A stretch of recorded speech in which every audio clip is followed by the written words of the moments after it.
हम जब छोटे हुआ करते थे तो हमारे पड़ोस में एक बहुत अच्छे पड़ोसी रहते थे, हमारे बड़े अच्छे पड़ोसी। बात बात पे ताना देते थे, बात बात पर भंजाई होती थी हमारी। हम बचपन से उल्टे आदमी थे। एक जगह गांव में सत्यनारायण कथा करने गए हम, 10 सिक्के मिले। सत्यनारायण बचवाई गांव के पंडित थे, 10 सिक्के मिले हमें।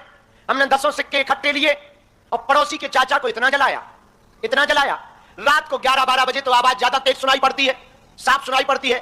हमने स्टील की एक थाली रखी, 10 सिक्के निकाले और ऊपर से टन टन 1 2 9 10 हो तो गए थे बस, लेकिन धीरे से नीचे से उठाए और वही गिनती रिपीट, 11 12 90 99 105।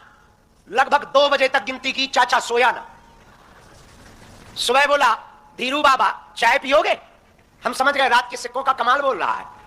हमने कहा लाओ, बढ़िया। हमने चाय फुरकी, फिर वो थोड़ा बगल में किसके, हम समझ गए ये पैसों की बात छेड़ेंगे।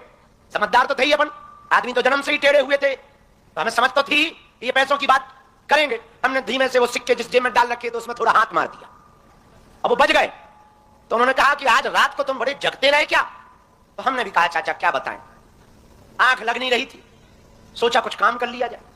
तो चाचा खोद खोद पूछने लगे, काम क्या करते हैं? कुछ खास काम नहीं, ऐसे ही। आप रहने दो ना, चाय बहुत बढ़िया बनी। पर चाचा को चाय कहां, चाचा को तो सिक्कों की खुजली थी। चाचा बोले और चाय बनवाएं? हम कहा पूछना क्या है। सुबह सुबह अपन ने 2 चाय मसक दी और जब उधारी उनके मांगने की बात आई तो अपन खिसक गए।